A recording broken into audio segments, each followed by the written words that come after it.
কে হচ্ছেন প্রধানমন্ত্রী এই বিষয়ে আন্তর্জাতিক সংবাদ মাধ্যমগুলো তাদের মতন করে প্রতিবেদন করছে। আজকে রয়টার্সের অনলাইন প্রতিবেদনে বলা হয়েছে যে তারেক রহমান জয়লাভ করতে পারেন এবং বাংলাদেশের প্রধানমন্ত্রী হওয়ার দ্বারপ্রান্তে আছেন। জামায়াতে ইসলামী আসন্ন জাতীয় সংসদ নির্বাচনে সংখ্যাগরিষ্ঠতা অর্জনের দ্বারপ্রান্তে দাঁড়িয়ে আছে বলে মন্তব্য করেছেন দলটির আমির ডাক্তার শফিকুর রহমান। নিজের ফেসবুক পোস্টে দেয়া এ মন্তব্য করেছেন তিনি। আরেকটি বিষয় উল্লেখ করতে চাই, বিএনপি মহাসচিব মির্জা ফখরুল ইসলাম আলমগীর বলেছেন এবারের নির্বাচনে চেক অ্যান্ড ব্যালেন্স ও কাউন্টার ব্যালেন্স সঠিকভাবে থাকায় নির্বাচনে তথাকথিত ইলেকশন ইঞ্জিনিয়ারিংয়ের আশঙ্কা নেই। বিএনপি ল্যান্ডস্লাইড জয় পাবে বলে আমরা আশাবাদী। শরীফ ভাই, দুই দলের পক্ষ থেকেই জয়ের ব্যাপারে আশাবাদী, এটি স্বাভাবিক, সবাই জয় চায়, কেউ হারতে চায় না। আপনার কাছে কি মনে হয় আসলে প্রধানমন্ত্রীর কে হতে পারে? আপনাকে ধন্যবাদ, দর্শক শ্রোতাদেরকে ধন্যবাদ, আমার সাথে আলোচককে শুভেচ্ছা।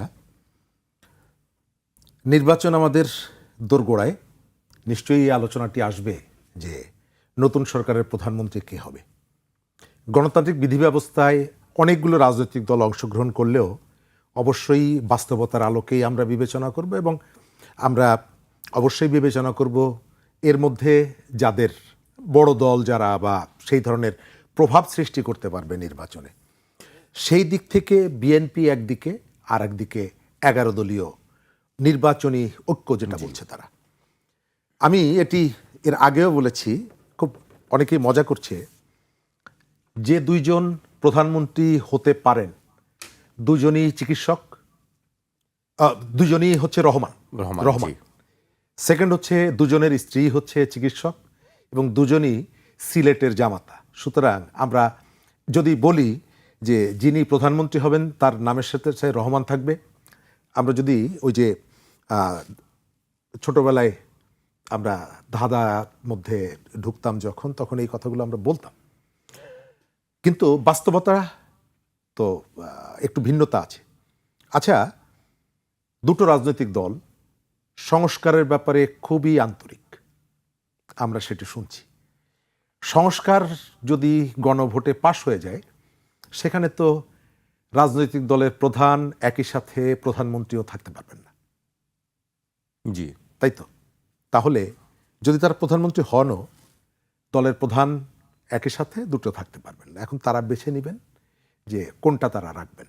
সুতরাং সেই বিবেচনায় এদের ভেতর থেকে ধরেন প্রধানমন্ত্রী হওয়ার দৌড়ে এগিয়ে থাকলেন ভোটের মধ্য দিয়ে, কিন্তু নির্বাচনের পরে তিনি সিদ্ধান্ত নিলেন তার দলকে ভালোবেসে দলের শীর্ষপদ তিনি ধরে রাখবেন, সেটি ছাড়বেন না।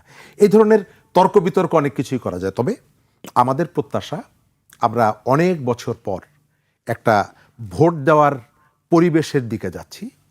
এখন পর্যন্ত আমরা সমালোচনা করেছি অনেকগুলো জায়গায়, আবার আমাদের কতগুলো অর্জনও আছে।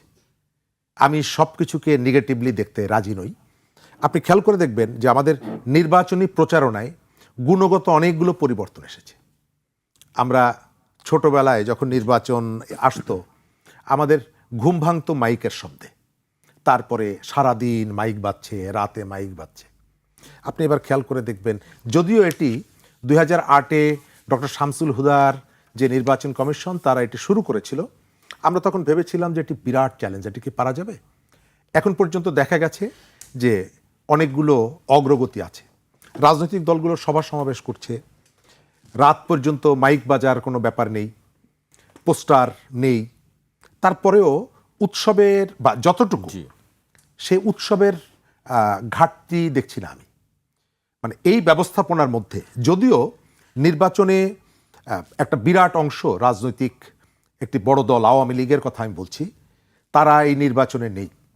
যেমনিভাবে তাদের সময়ে তারা অন্যদেরকে বাদ দিয়ে করেছিল, এবং আমি এটিকে বলি যে ইতিহাসের মিস্ত্রির ছুরি আপনাকে ছুরিটা মেরে দিয়েছে। এবং আওয়ামী লীগ যে নেই এটা মানুষ ইচ্ছা করে করেনি, আওয়ামী লীগের কতগুলো কৃতকর্মের ফল সে ভোগ করছে, তার ধারাবাহিকতা। তবে গণতান্ত্রিক ব্যবস্থায় নিশ্চয়ই যদি সবাইকে নিয়ে নির্বাচনটা করা যেত, সবার অংশগ্রহণে যদি নির্বাচনটা হতো, তাহলে অনেকগুলো জায়গায় রাজনৈতিক বিরোধ বা বিপত্তি অথবা চ্যালেঞ্জ আমরা মোকাবেলা করতে পারতাম। এখন ভোটটা হবে, জনগণ কাকে ভোট দিবে এই জায়গাটায় আপনি যদি জিজ্ঞেস করেন, নিশ্চয়ই আমার ব্যক্তিগত যেটা ধারণা, সেই জায়গাটায় অনেকগুলো জায়গায় বিএনপি এগিয়ে আছে। সারা দেশে তার যে সাংগঠনিক বিস্তৃতি, সাংগঠনিক যে ব্যাপ্তি, তার রাজনীতি নিয়ে গত 1 বছর তার অনেক রকমের ত্রুটি আছে, সমালোচনা আছে। তার থেকে মজার ব্যাপার হচ্ছে সমালোচনা কারা করছে? সমালোচনা করছে যারা এর আগের নির্বাচনে একসাথে মিলেই হয়তো বিএনপিকেই তারা সরকার প্রধান বা সরকার গঠন করলে বিএনপিকেই তারা প্রধানমন্ত্রী হওয়ার অফারটা যারা করতেন, তারাই কিন্তু সমালোচনাটা করছেন বা তারা প্রতিযোগিতায় নেমেছেন। রাজনীতিতে অনেকে বলেন যে শেষ কথা বলে কিছু নেই, তবে আমি মনে করি যে নৈতিকতার রাজনীতিতে অবশ্যই শেষ কথা থাকা উচিত। এই জায়গাটায় আমরা ছেড়ে দিব ভোটারদের কাছে, ভোটারদের পছন্দের জায়গা থাকবে। একই সাথে নির্বাচন ঘিরে ইলেকশন কমিশনের কতগুলো সিদ্ধান্ত এক ধরনের মিশ্র প্রতিক্রিয়া সৃষ্টি করেছে, তারা সেগুলো সংশোধন করেছে। আমরা ইলেকশন কমিশনের কাছ থেকে একেবারে রেফারি সুলভ আচরণটা চাই, কিন্তু মজার ব্যাপারটা লক্ষণীয়, আপনি শুরুতেই বললেন দুই পক্ষ ইলেকশন কমিশন বা সরকারকে নানা জায়গায় সমালোচনা করছে। কি সমালোচনা করছে? সেটি হলো যে ঝামেলা তৈরি করার চেষ্টা করা হচ্ছে, এক পক্ষ কেন্দ্র দখল করার চেষ্টা করছে, আর এক পক্ষ সংস্কৃতি পরিবর্তনের ইত্যাদি ইত্যাদি বলছে।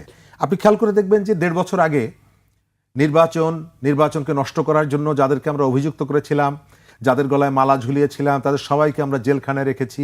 তারপরে আমরা হাতে হাত ধরে যে কমিশনটা নিয়ে এসেছি, যে কমিশনটা আমরা গঠন করেছি নতুন পথের যাত্রার কথা বলে, এবং যিনি দায়িত্ব নেওয়ার পর বলেছিলেন তার পূর্বসূরিদের গলার যে জুতার মালার কথা মনে পড়লে তিনি এক ধরনের অস্থির হয়ে যান, সেই কমিশন, যে কমিশনকে এই দুটো পক্ষই হাততালি দিয়ে আমাদেরকে বলল যে আমরা খুব ভালো একটা কমিশন গঠন করেছি, এর মধ্যে আমরা জুলাইয়ের স্পিরিট থাকবে, এর মধ্যে জুলাইয়ের চেতনা থাকবে এবং সেটিকে নিয়েই আমরা একটা নির্বাচনে যাব। সেই দলগুলোই এখন বলছে নির্বাচন হওয়ার আগে, 1.5 বছর আগে যাকে ভালোবেসে যার গলায় বেলি ফুলের মালা পরিয়েছিল, আজকে তাকে সন্দেহ করছে। অর্থাৎ রাজনীতিতে এটি রাজনৈতিক কৌশলও হতে পারে, আমরা জানি না, অনেক সময় বলে থাকে যে আগে থেকে একটু প্রিকশন চাপের মধ্যে রাখা। আপনার কাছে আবারও আসবো আমি, এ পর্যায়ে আবহাওয়া রাজ্জাকের কাছে আসতে চাই। আপনি কিভাবে দেখছেন আসলে গণমাধ্যমের যে খবরগুলো বা জরিপগুলো, সে বিষয়ে অনেক প্রশ্ন আছে, কিন্তু তারপরে আপনার ব্যক্তিগত মতামত আমি জানতে চাই যে আসলে আপনার কাছে কি মনে হয় নির্বাচনে ল্যান্ডস্লাইড ভিক্টরির কথা বলছেন, আরেকদিকে বলছেন জামাতের পক্ষ থেকে বলা হচ্ছে সংখ্যাগরিষ্ঠতা অর্জন করবেন। দেখেন, আপনি জনমত জরিপ করা কিংবা পত্রিকা যে দিয়ে আমি জরিপ করব কিংবা মিডিয়া দিয়ে যে জরিপ করব, এটা ব্যক্তিগতভাবে হয়তো আপনি এক একজনের এক এক মত, আমারও একটা মত। আমি মিডিয়া দিয়া জরিপ করতে পারি না, পত্রিকা দিয়েও জরিপ করতে পারি না। কারণ যেই পত্রিকা, যেই মিডিয়া আজকে যে দলগুলোর বা দলের পক্ষে ব্যাপকভাবে বলছেন, এরা এই দেশে ছিল আজকে থেকে 16-17 বছর আগেও। তখন এই যে দলগুলোর ভিতরে ওই যে বিএনপির মতো দল, তারাও যথেষ্ট নির্যাতিত হয়েছে, লক্ষ লক্ষ মিথ্যা মামলা হয়েছে, কিংবা 40 লক্ষ আসামি হয়েছে। জামাতেরও নিবন্ধন বাতিল হয়েছে, জামাতও হয়রানির মধ্যে ছিল, তারা নাকি গুপ্তের মতো বেঁচে ছিল। যাই হোক, কিন্তু এই যে দুইটা দল যারা আজকে প্রথম প্রতিদ্বন্দ্বী, মানে প্রধান প্রতিদ্বন্দ্বী হয়েছে, এই দুইটা দল কি ট্রিটমেন্ট পেয়েছিল গত 16 বছর পত্রিকায়? আজকে তো সেই পত্রিকাগুলা, সেই মিডিয়াগুলা রিভার্স হয়ে গেল। আজকে তো সেই মিডিয়াগুলা তাদের দুইজনকেই কাভারেজ দিচ্ছে। কারে বেশি দেয়, কারে কম দেয়, সেই বিতর্ক আমি পরে আসি, বা আমার আসার দরকার নাই। কিন্তু তারা কি সেই কাভারেজ পাচ্ছিল? পায় নাই তো। বেগম খালেদা জিয়ার মতো একজন নেত্রী, মহিলা, মা, আপনি যাই বলেন, যে সবার কাছে গ্রহণযোগ্য ছিল, মাত্র 2 কোটি না 3 কোটি টাকা একটা অ্যাকাউন্ট থেকে আরেকটা অ্যাকাউন্টে রাখছে। এই হইল অপরাধ। সেই অপরাধে নিম্ন আদালত দিল 5 বছর, উচ্চ আদালত দিল 10 বছর। কোথায় ছিল এই মিডিয়াগুলো? এই মিডিয়াগুলো তখন তো এটাও ছিল যে সালম বড় বড় ব্যাংকগুলো তসরুপ করছে, আবুল বারাকাত জনতা ব্যাংকে তসরুপ করছে, শেয়ার বাজার কেলেঙ্কারি হয়েছে, কে কতটুকু লিখছেন? তারেক রহমান সম্পর্কে কে কতটুকু লিখেছেন? আজকে তো সবাই বিগলিত তারেক রহমানের জন্যে। সেই মিডিয়া, সেই পত্রিকা যারা তখন লিখেনি। কাজেই আমি এগুলাকে তেমন কোনো গুরুত্বই দিই না। আমার কাছে মনে হয় এই যে এরা মানে আপনি কোনো আইডিওলজি নিয়ে নাই। বিষয়টা হচ্ছে আপনি যেদিকে যখন স্রোত আপনি সেদিকে থাকবেন, এবং এটা ঠিক যে স্রোতের উল্টা যদি আপনি চলেন তাহলে আপনার গায়ের সাল বাকলা থাকবে না, আপনি স্রোতে গা ভাসায় দিয়ে সার্ভাইভ করবেন। তো এই কারণে আমি বললাম যে এই আপনি যদি ওইভাবে মিডিয়ার কথা বাদ দিই, আপনার কাছে কি মনে হয়? আমরা শরীফ ভাইয়ের কাছে শুনলাম তিনি বিএনপিকে এগিয়ে রাখছেন নির্বাচনে। আপনার কাছে কি মনে হয়? এই পর্যন্ত আপনি নর্মাল কোর্সে যেটা আপনি যদি আমার কাছে তো সামনের যে নির্বাচনটা হবে কালকে বাদে পরশু, হ্যাঁ, সেই নির্বাচনের ফলাফল আমাদের কাছে আসে নাই। সেই নির্বাচনের ফলাফল আসলে আমাদের অতীত যে জরিপ, সেই জরিপটা কিন্তু চেঞ্জ হয়ে যাবে। অতীত যে রেকর্ড, কার কত পার্সেন্ট ভোট, এর এত পার্সেন্ট, এই দলের এত পার্সেন্ট, এর এতর বেশি নাই, সেটা কিন্তু চেঞ্জ হয়ে যাবে। এটা গেল এক। 2 নম্বর, আমাদের দেশে ট্রেডিশনালি আমরা দেখছি যে দলটা একবার ক্ষমতা এসে 200 আসন পায় বা 180 আসন পায়, পরবর্তীকালে যখন গণেশ উল্টে যায় আবার একটা নির্বাচন হয়, সে তখন 30 আসন পায় উল্টা দিকে। মানে এমন কোনো মানে কমে যাওয়া দেখি নাই যে 180 পাইছে গত বছর, এই বছরে 150 পাওয়া উচিত বা 140 পাওয়া উচিত, ও 30 হয়ে যায়। সে কারণে বলছি এখানে বহুদিন ধরে একটা কথা আমাদের প্রচলিত আছে, কারচুপি কিংবা ইঞ্জিনিয়ারিং, এটা প্রচলিত আছে।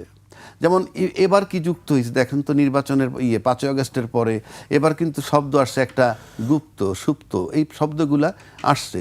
এর আগে ছিল রাজাকার, স্বাধীনতার পক্ষ, আমরা এক এক সময় এক একটা শব্দ সংযোগ করি। এখন যে জায়গাটা আমি আসতেছি, আমি মনে করি এবারের যে নির্বাচনটা হবে, এবারের নির্বাচনের একটা আগের ঘটনা বলতে হবে আপনাকে। 18 মাস আগে, এবারের নির্বাচনের আগে ঘটছে, ওই জাতিসংঘের রিপোর্ট বলেন, XYZ যে রিপোর্টই বলেন, 1400 লোক মারা গেছে, 30-40 হাজার আহত হয়েছে। তারপরে দামি দামি লোক পালায়ে গেছেন, আর খতিব, গভর্নর, বাংলাদেশ ব্যাংকের সব পালায়ে গেছেন, পুলিশ থেকেও লোক পালায়ে গেছেন। তারপর একটা নির্বাচন 18 মাস পরে, মানে ওই যে পালায়ে গেছে সব প্ল্যাটফর্মগুলো ঠিক হয়ে গেছে 18 মাসে, এটা আমাদের ধারণা, এবং আমরা নির্বাচনে যাচ্ছি। ঠিক আছে, আমরা ফাইনালি নির্বাচনে আসছি। কিন্তু এইরকম ঘটনার পর তো নির্বাচনে এবার প্রথম আসলাম। আর কোনো নির্বাচনের আগে তো সরকার বদল হয়েছে, অন্যান্য সব কিছু ঠিকঠাক ছিল। এখন এইবারের নির্বাচনে কি হবে? 1 নম্বর, আমি বিশ্বাস করি না, শুধু আমরা যে বললি, আমি ফিল করি যে রাষ্ট্রীয় অর্গানগুলা কোনোটাই ঠিক হয় নাই। কেননা আমরা যে সংস্কারে হাত দিছিলাম, কোনো সংস্কার এখন পর্যন্ত হয়নি। গণভোট পাশ করলে তারপরে ওই যে সংস্কারের প্রস্তাবগুলো, সেগুলো যদি বাস্তবায়ন হওয়া শুরু করবে, তার মানে আমরা আলটিমেটলি নির্বাচন করতে যাচ্ছি সেই পুরনো বন্দোবস্তে, এবং সেটাও কাল্পনিক। পুরনো বন্দোবস্ত বলতে পুরনো সংবিধান তো নাই, সংবিধানটা থেমে গেছে, আমরা সংবিধানবিহীন নির্বাচন করতে যাচ্ছি। এটা আমি সবসময় বলি, আজকেও বলতেছি, আমরা কোনো সংবিধানের অধীনে নির্বাচন করতেছি না। সংবিধানের অধীনে নির্বাচন করলে মানে যেহেতু করতেছি না, নির্বাচনের পর দেখবেন যদি গণভোট পাশ করে এবং গণভোট মোতাবেক সংবিধান সংস্কার আগে না করে, তাইলে পরে এরা ওতনাওয়াই ডিফিকাল্ট হবে। সেটা পরের চ্যাপ্টার। এইবার আসুন ভোটের দিকে আসি। এবারের ভোটে যেটা হবে, 5ই আগস্টের পরের জাজমেন্ট সবচেয়ে বড়। অতীতে কে কি করছে আমার জানার দরকার নাই। অতীতে 16 বছর ছিল আওয়ামী লীগ। তরুণ প্রজন্মের যে ভোটারগুলো, সে তারা আওয়ামী লীগকে দেখেছে, দেখার পর তাদেরকে অ্যাকসেপ্ট করার মতো কিছু নেই। ইনফ্যাক্ট তারা নির্বাচনে নাই। আর অন্য যে দল, যে তরুণ সমাজের অন্য যে প্রায় 4 কোটি ভোটার, তারা ওর ভিতরে কিন্তু অন্যান্য দলেরও আছে। ধরেন বিএনপির আছে, জামাতেরও কম বেশি আছে। তারা কিন্তু ওই যে তরুণ সমাজের মধ্যে যে দলের সাথে সম্পৃক্ত যেগুলো, তারা কিন্তু তাদের দল ক্ষমতায় দেখে নাই, কিন্তু তাদের যারা পুরনো চাচা, নানা অথবা বড় নেতা, তাদের কাছ থেকে কিন্তু দল সম্পর্কে তারা জানছে, অবগত হয়েছে। আর ওইদিকে জামাত তার সম্পর্কে অবগত হয়েছে। আর যারা অবগত হয় নাই, তারা নিউট্রাল বসে আছে। এখন আসেন, তাদের চোখের সামনে যে ঘটনাগুলো ঘটেছে, যে 1400 ছেলে পেলে মারা গেছে, কলেজের ছেলে, একটা কলেজের ছেলে মনে করেন জামাত করে, কিংবা একটা কলেজের ছেলে বিএনপি করে, তাদের চোখের সামনে যখন একটা বন্ধু সহপাঠী মারা গেছে বা তার ভাই মারা গেছে, সে যদি দেখে যে যে দলই বিলং করুক সেই দলটা ওই ফ্যাসিজমের পক্ষ দিকে টানতেছে, সে কিন্তু ওই দলকে আর ভোট দিবে না, বিকজ এই ফিলিংসটা তার ভিতরে কাজ করবে। সুতরাং সেদিক থেকে বিবেচনায় নিলে এই তরুণ 4 কোটি ভোটার একটা বিরাট ফ্যাক্টর, এবং তরুণ 4 কোটি ভোটার যেদিকে ঝুঁকবে সেদিকেই মনে করেন একটা বিরাট মানে কি বলে সেদিকটাই জয়লাভের সম্ভাবনা হবে। আরেকটা ব্যাপার তরুণ সমাজ নিবে এবং আমরাও নিব। নাম্বার 1, চাঁদাবাজ বিরোধী সমাজ চাই। কে চাঁদাবাজ আপনি আমি বলতে পারবো না, কিন্তু যিনি চাঁদা দেন তিনি জানেন কে চাঁদা নেন, অবশ্যই তাকে বয়কট করতে হবে। দুর্নীতিবাজ, বিদেশে টাকা পাচার করেন যারা, কে পাচার করেন তিনি জানেন এবং আমরাও জানি কারা পাচার করে। সুতরাং এবার ভোটাররা সেই জায়গায় সিদ্ধান্ত নেবে বলে আমি মনে করি। এবং ভোটাররা এইটুক বোঝে, যার গায়ে যত গন্ধই থাকুক না কেন, টাকা পাচার করবে না কে, দুর্নীতি করবে না কে, এবং টাকা পাচার, দুর্নীতি, তারপর যদি মনে করেন যে টাকা পাচার, দুর্নীতি, চাঁদাবাজি, এইগুলা যদি আপনি চিন্তা করেন, তাইলে এগুলার সাথে যারা সম্পৃক্ত তারা কিন্তু বোঝে যে কারা সম্পৃক্ত, এবং ভোটাররা যদি বিবেচনায় নেয় তাহলে কিন্তু ভোটের হিসাব নিকাশ মিলানো আপনার কঠিন। আর থার্ড বলতেছি, জুলাই চেতনা ধারণকারী ম্যান্ডেটরি, যারা জুলাই চেতনা ধারণ করবেন এটা তাদেরকে যারা বিশ্বাস, ভোটাররা চিন্তা করবে। এই সব কিন্তু ভোটাররা থিওরিটিক্যালি বলবে। আপনি মাটিকে চিৎকার করেন সারাদিন, কোনো লাভ হবে না, কোনো লাভ হবে না। এবং কারণ এটা ভোটাররা, এই যে জুলাই চেতনা মাত্র 18 মাস আগের ঘটনা, কেউ ভোলে নাই, ভোলার কোনো কারণও নাই। আর চাঁদাবাজি কারা করে তাদেরকে বয়কট করবে, এটা আপনার আমার বলতে হবে না। এইবার আসেন, নারী বিদ্বেষী কথাও আছে, যারা নারী বিদ্বেষী তাদেরকেও মানুষ বয়কট করবে। কিন্তু প্রশ্ন হচ্ছে ভোটাররা তাদেরকে নারী বিদ্বেষী বিশ্বাস করতে হবে, যে নারী বিদ্বেষী বিশ্বাস করতে হবে, চাঁদাবাজি বিশ্বাস করতে হবে, তারপর দুর্নীতিবাজ বিশ্বাস করতে হবে, তার উপরে সিদ্ধান্ত নিতে হবে। সেই হিসাবে যদি আপনি ধরেন তাহলে আপনার এবারের যে ভোট হবে, আবারও বলছি কারচুপি আর ইঞ্জিনিয়ারিং দুইটা টার্ম যদি না থাকে, কঠিন বাস্তবতা মোকাবেলা করতে হবে দুই জোটকে। জি, আপনার কাছে আমি আবারও আসবো। এই পর্যায়ে আমি শরীফ ভাইয়ের কাছে আসতে চাই। শরীফ ভাই, আমরা বিএনপির পক্ষ থেকে একটি বক্তব্য আজকে দেওয়া হয়েছে, আমি সেটি উল্লেখ করতে চাই। বিএনপি নির্বাচন পরিচালনা কমিটির মুখপাত্র মাহাদি আমিন বলেছেন, যারা সারাক্ষণ সততা, দুর্নীতির বিরুদ্ধে অবস্থান এবং ইনসাফের বয়ান তৈরি করেন, তারাই যদি নির্বাচনে মাঠে টাকা দিয়ে ভোট কেনার চেষ্টা করেন তাহলে সেটি অত্যন্ত লজ্জাজনক। এ বিষয়ে খোদ ওই দলীয় প্রধানের আসন ঢাকা 15-তে তার জন্য দাঁড়িপাল্লার ভোট চাইতে দলটির অন্যতম শীর্ষ আইনজীবী নেতা যেভাবে প্রকাশ্যে টাকা দিয়েছেন এবং ভোট কেনার চেষ্টা করেছেন, সেই ভিডিও ইতিমধ্যে দেশব্যাপী ভাইরাল হয়ে তুমুল সমালোচনার জন্ম দিয়েছেন। তিনি বলেন যে দলটি প্রতিনিয়ত দুর্নীতির বিরুদ্ধে কথা বলে, তারাই যদি ভোটের মাঠে দুর্নীতির মাধ্যমে টাকা ছড়িয়ে দলীয় প্রধানের আসনসহ দেশব্যাপী এভাবেই জনগণের ভোট কিনতে চায়, তাহলে এর চেয়ে বড় দ্বিচারিতা ও নৈতিকতার লঙ্ঘন আর কি হতে পারে। যদিও তিনি এই ঘটনার পরে ক্ষমা চেয়েছেন, দুঃখ প্রকাশ করেছেন এই ঘটনায়। গতকালকের এটি খুব আলোচিত একটা বিষয়। প্রথমত, মানুষ মানুষকে সহযোগিতা করে সামর্থ্য অনুযায়ী আমরা সবাই করি, এবং সেই অনুযায়ী তিনি করতেই পারেন। একজন মানুষের সাথে দেখা হলো, তার অভাবের কথা শুনলেন, তাকে 1000 টাকা দিলেন, অথবা তার সামর্থ্য যদি থাকে 50,000, 5 লাখ টাকা দিলেন, এটি তিনি দিতেই পারেন। কিন্তু যখন তার হাতে লিফলেট দেখা গেছে নির্বাচনী প্রচারের মধ্যে, এটি ওই ব্যারিস্টার সাহেব না হয়ে একজন ডক্টর সাহেবও যদি হতেন, তার ক্ষেত্রে একই কথা প্রযোজ্য হতো। আপনি যখন নির্বাচনী প্রচারটা চালাচ্ছেন এবং একটা প্রতীক হাতে আপনার আছে, আমি দেখতে পাচ্ছি আপনি একটা পক্ষের প্রতিনিধিত্ব করছেন সেখানে, তারপর আপনি যে কায়দায় হাতের মধ্যে 1000 টাকা গুজে দিচ্ছেন, সঙ্গত কারণে যে কোনো মানুষ এর মধ্য দিয়ে তিনি তার আগ পর্যন্ত তার ভাবনাটা যাই থাকুক না কেন, তিনি কিছুটা হলেও প্রভাবিত হবেন, এবং এটি নির্বাচনী আইন অনুযায়ী শাস্তিযোগ্য অপরাধ। আপনি, আমাদের এখানে অনেক মানুষ নানাভাবে সহযোগিতা করে, আমাদের প্রত্যেকেরই কতগুলোই আছে, তবে যেহেতু তিনি নির্বাচনী প্রচারণায় ছিলেন, সুতরাং এটিকে আপনাকে ভোট কেনা, টাকা দিয়ে ভোট কেনার যে সংস্কৃতি, তার সাথে আপনাকে মিলাতেই হবে। আপনি যত ধরনের ব্যাখ্যা বিশ্লেষণ করেন না কেন, এটিকে আলাদা করার সুযোগ নেই। ওই কারণে আপনি একজন মানুষকে ডেকে এনে গরিব মানুষ তাকে হোটেল নিয়ে খাওয়াতে পারেন, ওনার সাধ্য অনুযায়ী। আমি শুনেছি যে উনি নানা সময় এই যে শাহবাগে চিকা মারার জন্য 6 লাখ টাকা দিয়েছেন, এটিও আমি শুনেছি। যদিও এই জায়গাগুলোতে আমাদের দেয়াল লেখানের যে অভিজ্ঞতাগুলো, তাতে এত টাকা লাগার কথা না, তারপরেও তিনি সহযোগিতা করেছেন। সব মানুষ তো অতটা উদার হয় না, কেউ কেউ উদার হয়, সহযোগিতাটা করেন। তিনি ওই কাজটা করতে পারতেন, কিন্তু যেহেতু তার হাতে একটা প্রচারণার মধ্যে তিনি ছিলেন, লিফলেটিং করছিলেন, এবং একটা রাজনৈতিক দর্শন নিয়ে আলোচনা করার পর যখন তিনি টাকাটা গুজে দিয়েছেন, স্বাভাবিকভাবে ধরে নিতে হবে যে তিনি ওই ব্যক্তিকে প্রভাবিত করার চেষ্টা করেছেন। ওই ব্যক্তি ওইখানকার ভোটার কিনা এটি নিয়েও প্রশ্ন থাকতে পারে যে তিনি ভোটার কিনা, কিন্তু যেহেতু আপনি নির্বাচনী প্রচারের মধ্যে এই কাজটি করেছেন, স্বাভাবিকভাবে এটি নিয়ে প্রশ্ন। এই প্রশাসনের একটি অংশ পক্ষপাতমূলক আচরণ করছে বলে অভিযোগ করে জামায়াত ইসলামীর সহকারী সেক্রেটারি জেনারেল এহসানুল মাহবুব জুবায়ের বলেছেন, কোনো ধরনের পাতানো নির্বাচন হলে তা মেনে নেবে না তার দল। তিনি বলেন, নির্বাচনে লেভেল প্লেইং ফিল্ড বা সমতল ভূমির ঘাটতি আছে। প্রশাসনের উচ্চ পর্যায়ের একটি অংশ পক্ষপাতিত্ব করছে। এখান থেকে বের হয়ে না এলে জামায়াত তাদের অবস্থান জানাবে। একই সঙ্গে নির্বাচন কমিশনকে দুর্বল মনে হচ্ছে উল্লেখ করে তাদের আরও দায়িত্বশীল হওয়ার তাগিদ দিয়েছেন তিনি। একটি কথা তিনি বলেছেন যে প্রধান এখান থেকে বের না হইলে জামাত তাদের অবস্থান জানাবে।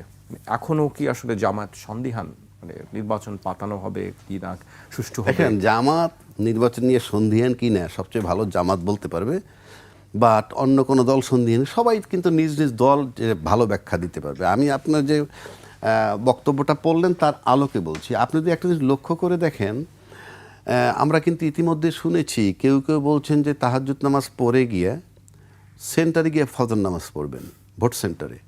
কেউ বলছেন ফজর নামাজ পড়ে গিয়ে ভোট সেন্টারে যাবেন, কি ভোট সেন্টার পাহারা দিবেন।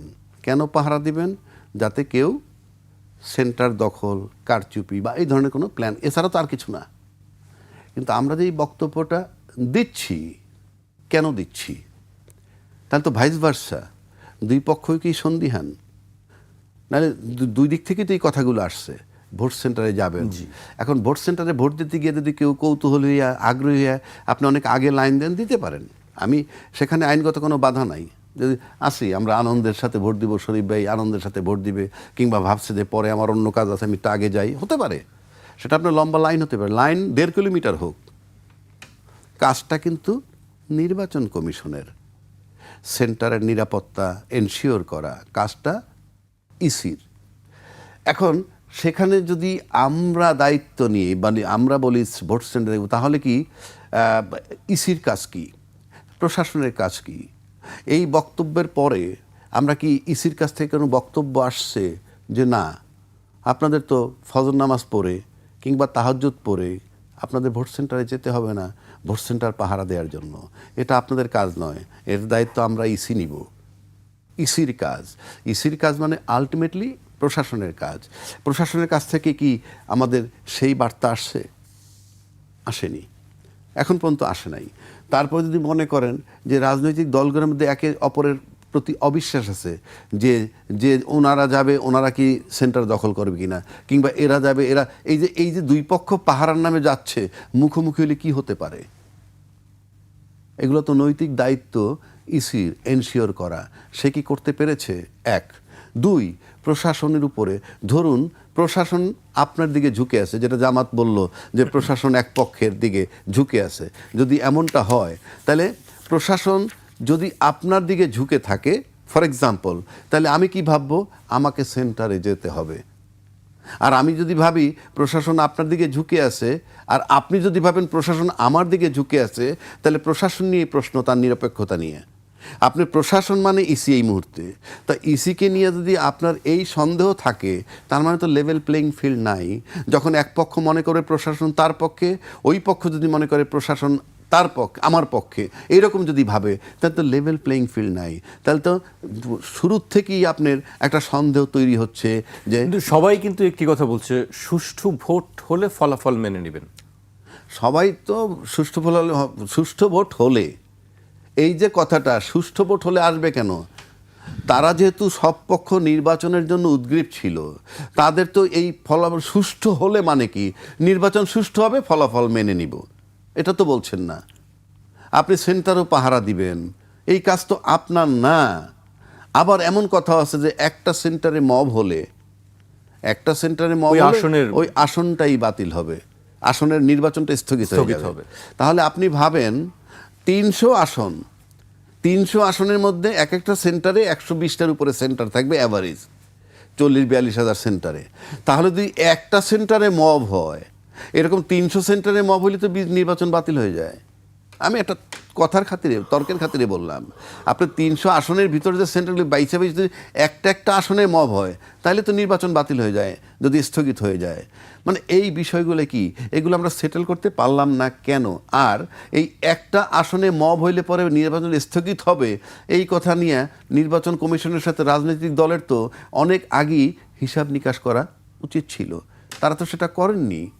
এই সব বিষয়গুলো তো প্রশ্ন থেকে যায়। এগুলা যদি আপনার সমাধান না করে যদি নির্বাচনে মাঠে আসেন, তাহলে তো আপনি অনিশ্চিত হয়ে যাচ্ছে। আইজিপিও তো সেই একই কথা বলছেন যে একটা মব আজকে IGP ব্রিফিং এ এটি কথা এই বলেছেন। একই কথা বলছেন। তাহলে একটা মব হইলেই তো আপনার নির্বাচনটা বাতিল হয়ে যাচ্ছে কোনো ওই একটা আসনে। কেন্দ্রে তাহলে মব সারা হলে- বাংলাদেশে 300 মবে 300 আসনের নির্বাচন স্থগিত হয়ে যেতে পারে। কারণ ইতিমধ্যে আমরা বেশ কিছু জায়গায় আগুন দেওয়ার খবরাখবর পেয়েছি। জি, আজকে পটুয়াখালীতে আজকে না, দিবাগত রাতে পটুয়াখালী বাউফল সংসদীয় আসনে বিভিন্ন জায়গায় সংঘর্ষের ঘটনায় বিএনপি ও জামায়াতের 4 কর্মী সমর্থক আহত হয়েছেন। এছাড়া বিএনপির একটি নির্বাচনী ক্যাম্পে হামলার অভিযোগ উঠেছে। পটুয়াখালীর 10 মিনা উপজেলার আলীপুর ইউনিয়নের 5 নম্বর ওয়ার্ডে গণ অধিকার পরিষদের সভাপতি ও ডাকসুর সাবেক ভিপি নুরুল হক নূরের নির্বাচনী অফিসে প্রচারণার শেষ দিন আগুন দেওয়া হয়েছে। নির্বাচনকে কেন্দ্র করে দেশের বিভিন্ন স্থানে বিক্ষিপ্ত রাজনৈতিক সংঘাত ও প্রাণহানির ঘটনায় গভীর উদ্বেগ প্রকাশ করেছে জাতীয় মানবাধিকার কমিশন। তো প্রত্যেকটা ঘটনাই তো নেতিবাচক, একটাও তো ইতিবাচক ঘটনা নয়। তো এই নেতিবাচক ঘটনা যদি ঘটতে থাকে, তো আমরা তো সন্দিহান হইতে পারি, স্বাভাবিক। কিন্তু আমরা তো সেটা প্রত্যাশা করি কিন্তু না। এই কি কেন যে একটি জায়গায় গ্যাঞ্জাম হলে পুরো আসনের ভোট আরে ভাই, স্থগিত? আইনটা তো মেনে নিয়েছেন আপনি, তখন মানলেন কেন? কথার কথা বলছি। এটা একটা ভালো দিকও আছে। আপনি যদি নির্বাচনে বিশ্বাসী হন, আপনি যদি ফলাফল মেনে নেওয়ার মানসিকতা থাকে, তাহলে এই আইনে তো আপনার কোনো ক্ষতি হওয়ার কথা না। মব হবে কেন? যাবেন, ভোট দিবেন, চলে আসবেন। কেন হবে? ভোট দিবেন, চলে আসবেন, এই কনফিডেন্স থাকতে হবে। এবং ল্যাক অফ কনফিডেন্স যদি থাকে এবং পাওয়ারের জন্য যদি মরিয়া হয়, তখনই মারামারি হবে, তখনই আপনার এই মব হবে।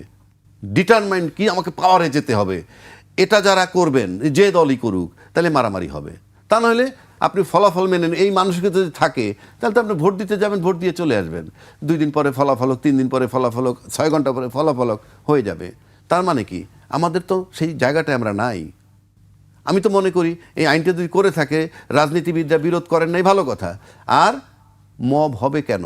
পরিষ্কার, মব যদি হয় তাহলে 2 দল সাফার করবে, 2 দল সাফার করবে, এটা মাথায় রাখতে হবে যে 2 দল সাফার করবে মানে নির্বাচনটা স্থগিত হয়ে যাবে। সুতরাং আমার কাছে মনে হয় আইনে কিছু আসা যায় না। আপনি যদি আইন মানেন বা আইনের প্রতি শ্রদ্ধা রাখেন, আপনার ইন্টেনশন যদি খারাপ থাকে, আইন দিয়ে কিচ্ছু হবে না। আপনি আইন না মানলেই মব, আর মব হইলে বন্ধ হয়ে যাবে। আমার তো মনে হয় যে আমি যে লক্ষণ দেখতেছি তাতে এখন পর্যন্ত শুভ কিছু দেখছি না। কারণ এই যে আগুন দিল, এই অমুক জায়গায় জ্বালাই দিল, ওই জায়গায় বাধাপ্রাপ্ত, এই যে এই ঘটনাগুলো, আশঙ্কার কথাটা কিন্তু প্রধান উপদেষ্টা একবার বলেছিলেন যে হঠাৎ আক্রমণের আশঙ্কা, নির্বাচন বানচালের চেষ্টা। আমার স্পষ্ট মনে আছে যে এখন বক্তব্য প্রধান বলেছিলেন। উপদেষ্টা বলতে পারেন, কিংবা যারা বড় বড় রাজনৈতিক নেতা আছেন, তারা তো ফার্স্ট হ্যান্ড ইনফরমেশন তাদের কাছে থাকে, তারা খুব ইন্টেলিজেন্স রিপোর্টের খুব কাছাকাছি থাকেন। আমরা তো তাদের বক্তব্যের আলোকে বক্তব্য দিচ্ছি। সুতরাং আমি মনে করি আইন খুব একটা ত্রুটি করে নাই। If your intention is good, vote হবে, জাস্ট ভোটটা দিয়ে বেরিয়ে যাবেন। ওখানে কোনো গ্যাদারিং হওয়ার কোনো সুযোগই তো নাই। আপনি লাইন ধরে ভোট দিবেন, ভোট দিয়ে চলে আসবেন। কিন্তু ভোটের আগেই আমরা দেখলাম নেত্রকোনার সদর ও পূর্বধলা উপজেলায় একাধিক ভোট কেন্দ্রের বুথ কক্ষে আগুন দেওয়া হয়েছে। সোমবার দিবাগত রাতে দুর্বৃত্তরা এসব কেন্দ্রের বুথে আগুন দেয়। সেটি একটি খবরে বলা হচ্ছে, আমরা আপনি বলেন ছবিতেও এই দেখেছি। দুর্বৃত্তরা কারা? আমরা তো চিনি না, বাট দুর্বৃত্তরা কারা? কোনো ইন্ডিভিজুয়াল যার কোনো দলের সাথে সম্পৃক্ততা নাই, যে কোনো গোষ্ঠীর না, কিংবা সে কোনো ইন্টেলিজেন্স সেক্টরের লোক না, কিংবা কোনো পুলিশের লোক না, এই ধরনের লোক ছাড়া, মানে আমি বলছি বিশেষ করে রাজনৈতিক দল যদি আপনি ধরেন, একটা ইন্ডিভিজুয়াল তো এই প্ল্যান করবে না। এই প্ল্যানগুলো হলো রাজনীতি যারা করে তাদের ভিতর থেকে আসে, যাদের ভিতর ডাউট থাকে, সন্দেহ থাকে, তাহলে আপনি আসবেন। কিংবা নির্বাচনটা যারা বানচাল করতে চায়, কারা করতে চায়, নির্বাচন হইলে জয়লাভ করবে কারা, নির্বাচন না হইলে জয়লাভ করবে কারা, এটা তো নিশ্চিত কিছু না। যদি আপনার কনফিডেন্স থাকে আমি ভোটে জিতবো, তাহলে মানে দুই পক্ষেরই কি কনফিডেন্সের অভাব আছে? জি, এই জায়গায় আমি আপনার কাছে আবার আসবো। আমি শরীফ ভাইয়ের কাছে আসতে চাই। একটি প্রশ্ন তুলেছেন রাজ্জাকি ভাই যে দুই পক্ষেরই কি কনফিডেন্সের অভাব আছে, নাকি আসলে দুই পক্ষই ওভার কনফিডেন্সের জায়গা আছে যে আমরাই সরকার গঠন করব, আমরাই জয়ী হব? বা এই যে সহিংসতাগুলো আগে ভোটের আগে বিভিন্ন ভোট কেন্দ্রে আগুন দেওয়ার ঘটনা দেখলাম, দুই পক্ষের মারামারি দেখলাম, আপনি আসলে কিভাবে দেখছেন বিষয়গুলি? এগুলো হচ্ছে রাজনৈতিক কৌশল, রাজনৈতিক খেলা। আমাদের যে তরুণ ভোটার যারা, এই ভোটাররা কি নির্দিষ্ট কোনো একটা দলের পক্ষে ভোট দেবে? দেবে না। আপনি নিশ্চিত থাকেন এরা কোনো একটা নির্দিষ্ট দলের গোলামি করবে না। কারণ তাদের চোখের সামনে তারা যে রক্ত দিয়ে যে বিপ্লবটা করেছে সেটা বেহাত হতে দেখেছে। তাদের এই রক্তকে বিক্রি করে কিছু কপর্দকহীন মানুষকে কোটি কোটি টাকার সম্পদ অর্জন করতে দেখেছে। নিশ্চয়ই তারা এই ভোটের মধ্য দিয়ে সেই অংশকে বুকে টেনে নেবে না। তাদের ঢাকার রাস্তায় আমরা এদেরকে বিক্ষোভ করতে দেখেছি না, আহত অবস্থায় তাদের ক্ষোভ দেখেছি না, তাদের বিক্ষোভ দেখেছি না। সুতরাং আমি সবাইকে এক পাত্রে নেওয়ার পক্ষে না। দ্বিতীয়ত, সরকার আগেই ঘোষণা দিয়ে দিয়েছে নির্বাচন নিয়ে যা কিছু হবে দায় দায়িত্ব আওয়ামী লীগের। শেরপুরে আওয়ামী লীগের সরকার স্টেটমেন্ট দিয়ে বলেছে সম্পূর্ণ আওয়ামী লীগের দায়, এবং বেশ কড়া ভাষায় বলেছে। তো ওই যে শেরপুরে হত্যাকাণ্ডের পর জামাতের একজন নেতা মারা গেলেন, আমি ভেবেছিলাম যে আওয়ামী লীগের কয়েকজনকে এটার জন্য আসামি করা হবে, তো পরে দেখলাম যে বিএনপির কয়েকজনকে আসামি করেছে। তো একটা সরকার যখন এই সিদ্ধান্ত নিয়ে রাখে, তখন কখনো ওই পক্ষ কখনো তৃতীয় পক্ষ এর ভিতরে ঢুকে নানা রকমের একটা পরিস্থিতি তৈরি করার চেষ্টা করে। সুতরাং এই জায়গাটায় সরকারকেই বলতে হবে যে কারা এই ঘটনাটি ঘটিয়েছে। যেহেতু আমাদের স্বরাষ্ট্র উপদেষ্টা আগেই বলেছিলেন যে লুণ্ঠিত অস্ত্র ব্যবহার করা হবে না, ওনাকে তারা কথা দিয়েছেন। কারা কথা দিয়েছেন? যারা লুট করেছে তারা তাকে কথা দিয়েছে, কিন্তু পরিষ্কার বলেছেন, তিনি তো মিডিয়াতে বলেছেন যে এই অস্ত্র ভোটের সময় ব্যবহৃত হবে না, আমি আপনাদেরকে নিশ্চিত করছি। এইটা আসছে যে এই অস্ত্রগুলা ব্যবহৃত হবে না, তাহলে যারা লুণ্ঠন করছে তারা বলছে, তাহলে এইটা পাইনি, আপনি এটি পাইছি। স্বাভাবিকভাবে এই প্রশ্নটি আসে যে আমরা বলছি যে আপনি ব্যবহার হবে না নিশ্চিত হইলেন আপনি নিশ্চিত হলেন কিভাবে?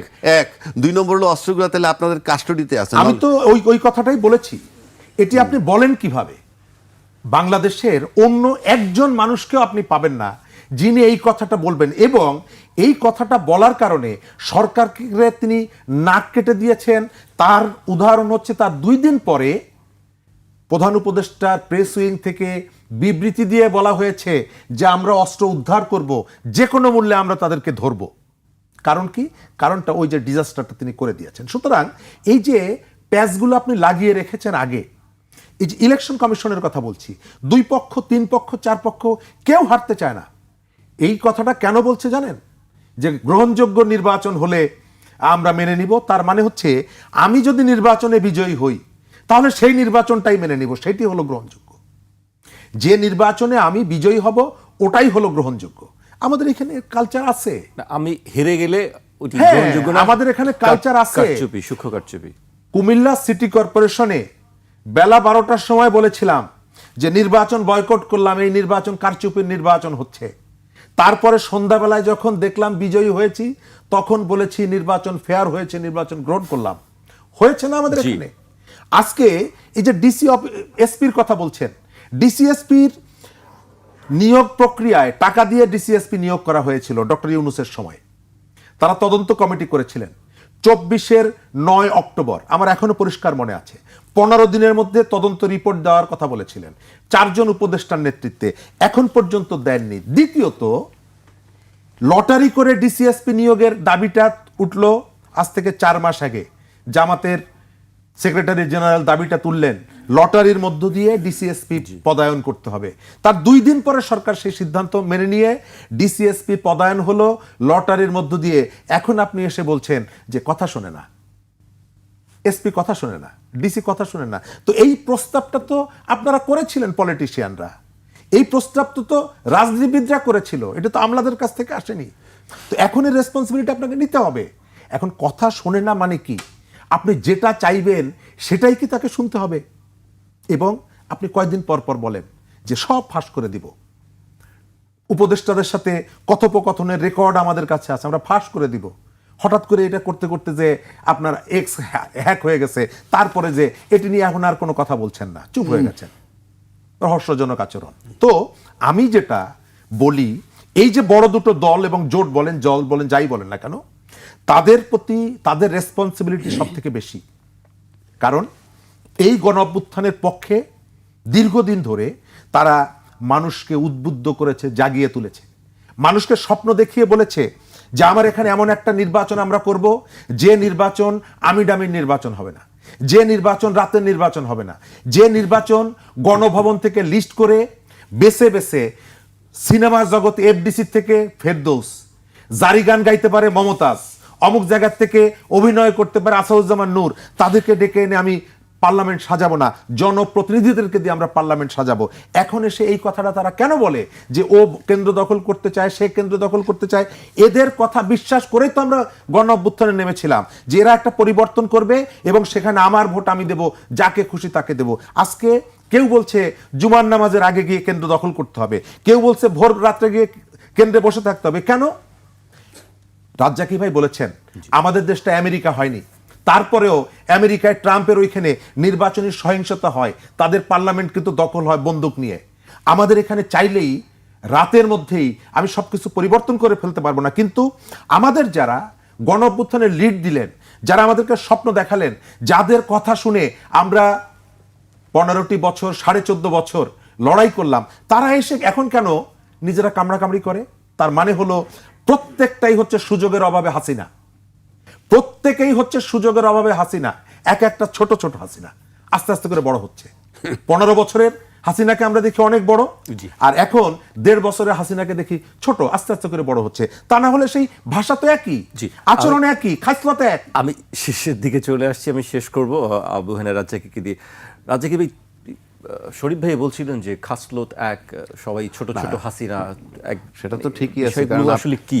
এই যে আপনি একটু আগে বললেন যে জামাতের আমির বলছে শঙ্কিত, সে প্রশাসন ঝুঁকে যাচ্ছে, এই ধরনের যে কথাটা, এর কতগুলো সিমটম মতো আছে, আপনাকে দেখতে হবে। কারণ কি জানেন, সেফটি ফার্স্ট, অর্থাৎ নিজের সেফটিটা সবাই আগে দেখে।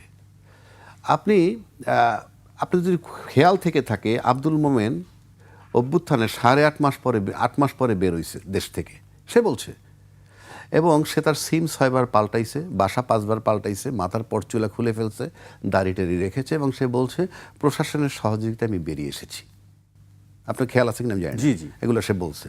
তো প্রশাসনের সহযোগিতায় বেরিয়ে আসা মানে হচ্ছেই যে একটা সরকার এই দেশে, এটা সরকারের ব্যর্থতাই বলবো, যে একটা সরকার থাকা অবস্থায় তার অধস্থন যে প্রশাসন, সেই প্রশাসন ফেসিজমের পক্ষের একজন আব্দুল মোমেনকে 8.5 মাস পরে দেশ থেকে বের করতে সহযোগিতা করে।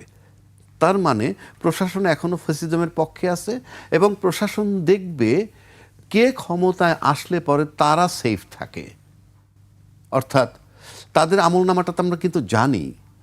যেমন ভাই বললেন, এই এনসিপির কিছু ছেলে পেলে যাদের দুর্নীতিবাজ, যেটা বিরাট আলোচনা হয়েছে, সবাই টাকা ইনকাম করছে, কোনো সন্দেহ নাই, কামাইছে।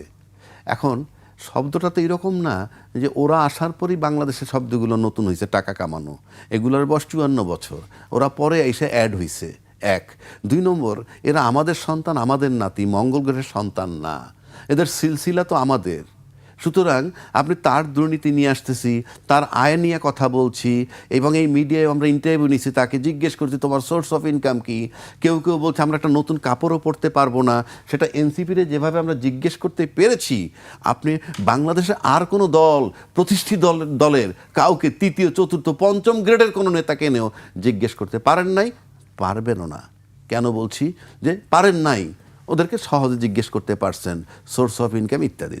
এখন কেন বললাম তাহলে এই প্রশাসন কি ইসির অধীনস্থ, প্রশাসনটাই নির্বাচনটাকে আলটিমেটলি কন্ডাক্ট করে। তো প্রশাসন যখন আব্দুল মোমেনরে 8 মাস যাবৎ সহযোগী করে বের করে দিছে, আরও যারা আছে তারা এখন পর্যন্ত ছত্রছায়া আছে, প্রশাসন নলেজে আছে, কিংবা বের হয়ে থাকলে তারা সহযোগিতা করে বের করে দিতে।